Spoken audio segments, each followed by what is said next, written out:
In this video, I am having pyrrole synthesis 3 plus 2 addition. Look at the reaction scheme. Beta keto esters are going to treat with amino ketones in the basic conditions, and as a result pyrrole formation take place. Why we are calling it 3 plus 2 addition? Because a 3-membered compound is treated with 2-membered compound. Look at this, 1, 2 and 3. Amino ketone is 3-membered. However, beta keto esters are 2-membered compound. When they are treating under the basic conditions, then pyrrole results. Why we are calling it beta keto esters? The reason behind calling it beta keto esters is that we know that the position just adjacent to the functional group is called as alpha, and the position next to the alpha position is called as beta position. At beta position we have ketones attached, so that's why we are calling it beta keto and esters. Amino ketones, at this position amino is attached, and we know about that it is simply ketones. We can also call them as alpha ketones because we know that this position is alpha. As a result, substituted pyrrole results. Substituted pyrrole means that the groups are attached over the pyrrole. I think you all know very well, but let me clear this. Et is equals to C2H5 means ethyl group, and Me is equals to CH3, which is methyl group. Instead, this methyl group here can be R. It means that any of the alkyl group can be present on this position as well as on the position of Et. Any of the alkyl group can be accommodated. Look at the mechanism, how this reaction proceeds. First of all,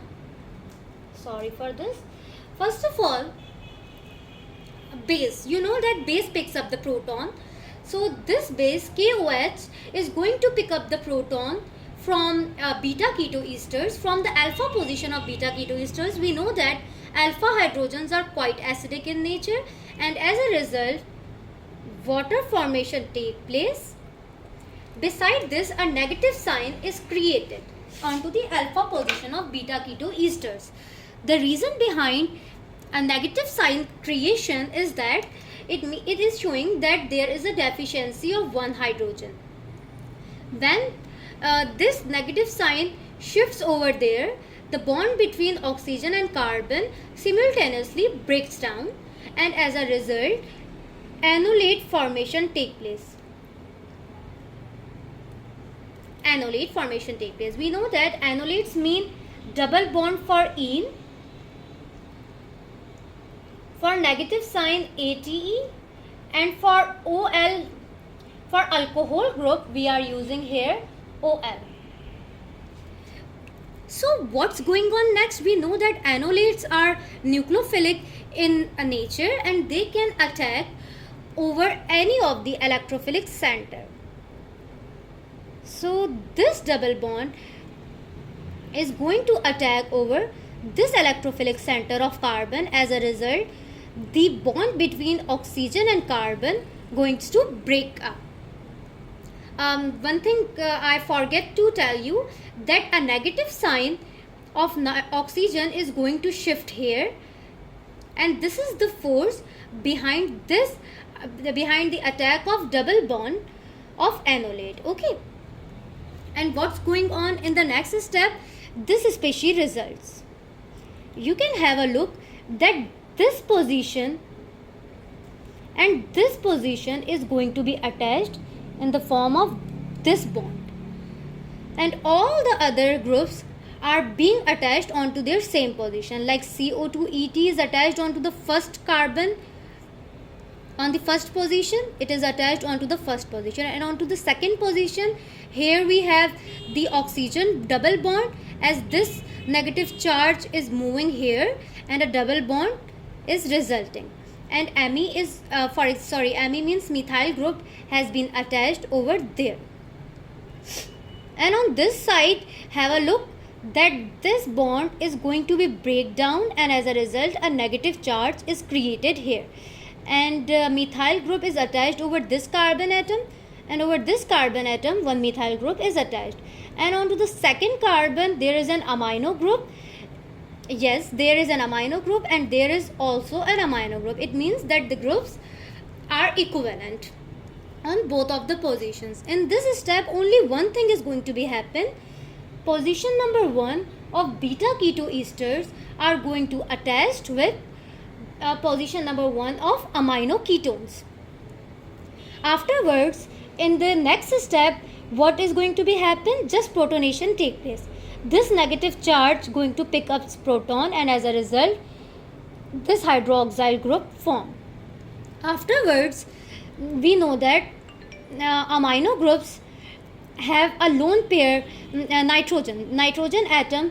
Amino group contain a nitrogen atom and nitrogen atom contain lone pair electrons, and these lone pair are going to attack over this electrophilic center of carbon. As a result, the bond between oxygen and carbon breaks down and a negative sign is created over nitrogen. In this step only this process takes place. Afterwards, what is going next? There is a transfer of hydrogen atom from oxygen to the nitrogen because of charge neutralization, because we are interested to have a neutralized species in this case. We know that a positive charge is created onto the nitrogen because nitrogen is forming more than 3 bonds, and a negative charge is being created onto the oxygen atom because oxygen is forming less than 2 bonds, and here the proton transfer take place, and as a result here we have NH and here we have OH. And in the next step we are converting hydroxyl group into a good leaving group, means water, by protonation. What we are doing here? Protonation, and as a result water formation on this position and on this position take place. Afterwards, this hydrogen is going to shift its bond here, and as a result simultaneously water displaces out, and on the same side hydrogen shifts its bond there and water eliminates out. As a result, the main product pyrrole is formed. This double bond and this double bond is formed because of the elimination of these 2 hydrogen atoms and these 2 water molecules.